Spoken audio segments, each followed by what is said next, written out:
श्री शिव महापुराण विधेश्वर संहिता का दूसरा भाग के आगे।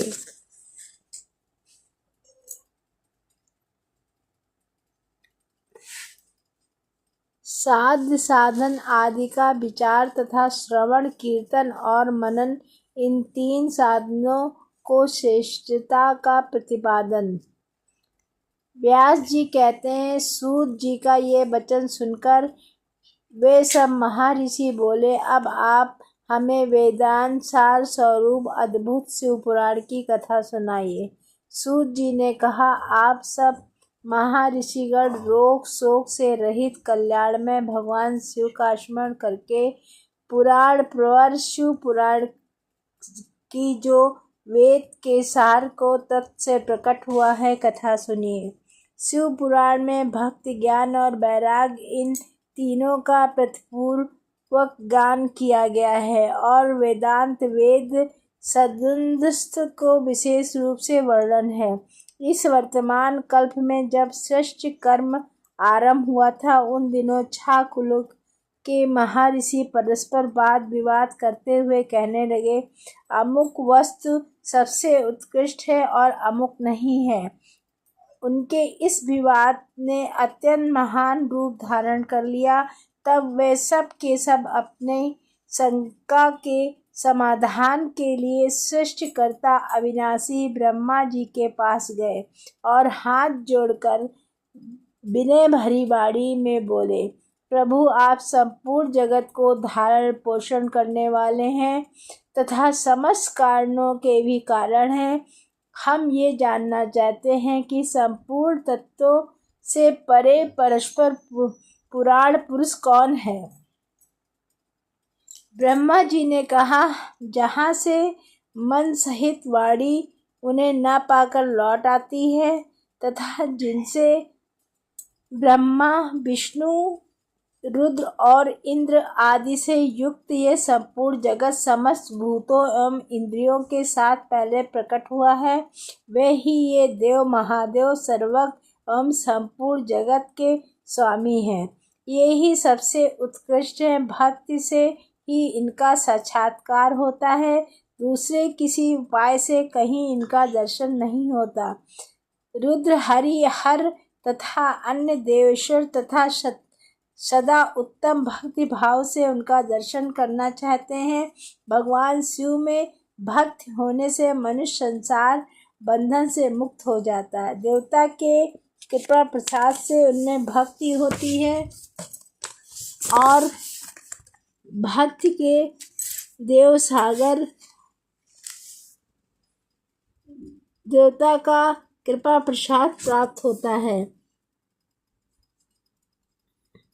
ठीक उसी तरह जैसे यहाँ अंकुर से बीज और बीज से अंकुर पैदा होता है, इसलिए तुम सब ऋषि भगवान शंकर का कृपा प्रसाद प्राप्त करने के लिए भूतल पर जाकर वहाँ सहस्त्रों वर्षों तक चालू रहने वाले एक विशाल यज्ञ का आयोजन करो।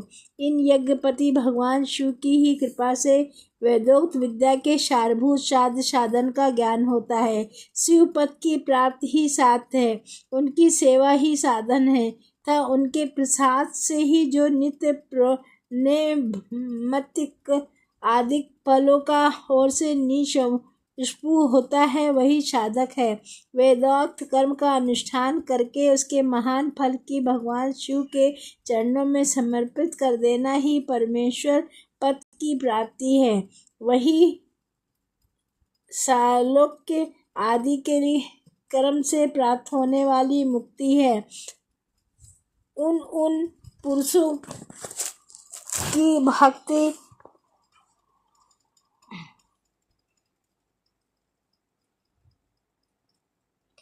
के अनुसार उन सबको उत्कृष्ट फल की प्राप्ति होती है। उस भक्ति के साधन अनेक प्रकार के हैं, जिनका साक्षात महेश्वर ने ही प्रतिपादन किया है। उनमें से ही सारभूत साधन को संक्षिप्त करके मैं बता रहा हूँ।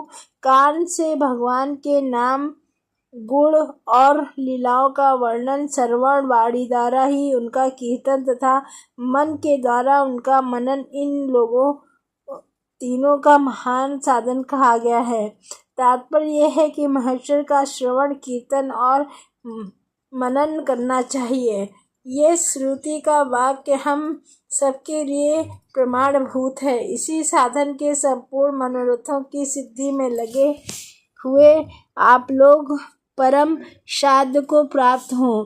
लोग प्रत्यक्ष वस्तु को आँख में देखकर उसमें प्रवृत्त होते हैं, परंतु जिस वस्तु को कहीं भी प्रत्यक्ष दर्शन नहीं होता, उसे श्रवणेंद्र से द्वारा जान सुनकर मनुष्य उसकी प्राप्ति के लिए चेष्टा करता है। अतः पहला साधन श्रवण ही है। उसके द्वारा गुरु के मुख से तत्व को सुनकर श्रेष्ठ बुद्धि वाला विद्वान पुरुष अन्य साधन कीर्तन एवं मनन की सिद्धि करे। क्रमशः मन पर्यंत इस साधन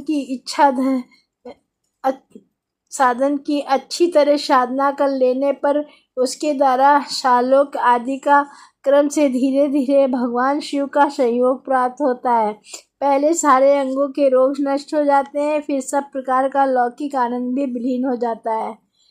भगवान शंकर की पूजा, उनके नामों के जप तथा उनके गुण रूप विलास और नामों को युक्त परायण चित्त के द्वारा जो निरंतर परिशोधन या चिंतन होता है, उसी को मनन कहा गया है।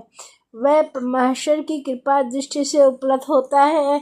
उसे समस्त श्रेष्ठ साधनों में प्रधान या प्रमुख कहा गया है। सूत जी कहते हैं, मुनीश्वरों, इस साधन का ये महात्म बताने के लिए प्रसंग में आप लोगों के लिए एक प्राचीन वृत्तांत का वर्णन करूँगा, उसे ध्यान देकर आप सुने।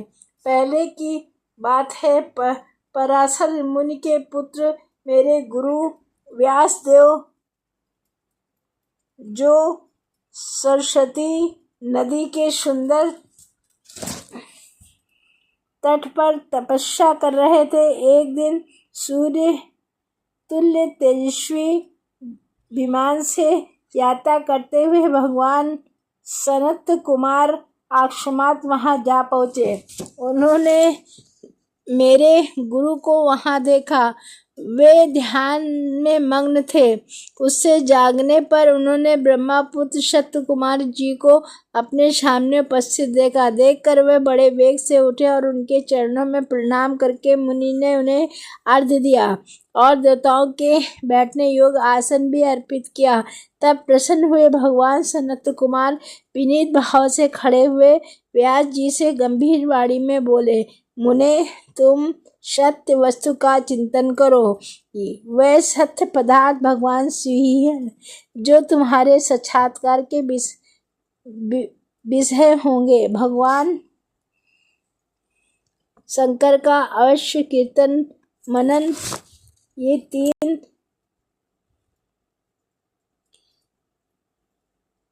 महतर साधन कहे गए हैं। ये तीनों ही वेद सम्मत हैं।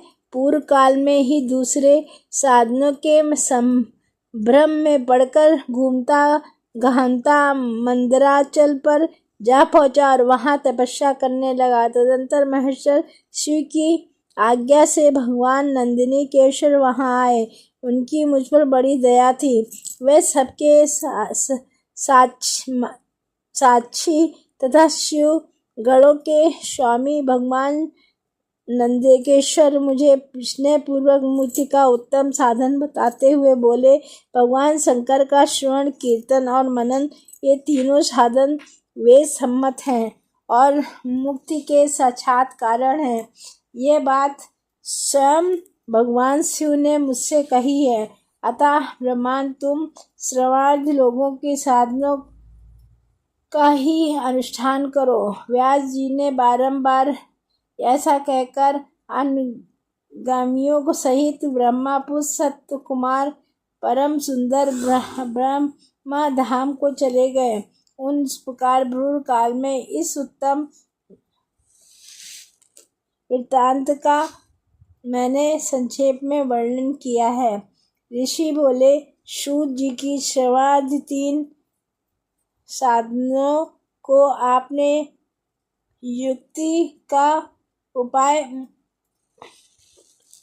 मुक्ति का उपाय बताया है, किंतु जो श्रवण आदि तीनों साधनों में असमर्थ हो वह मनुष्य किस उपाय का अवलंबन करके मुक्त हो जाता है?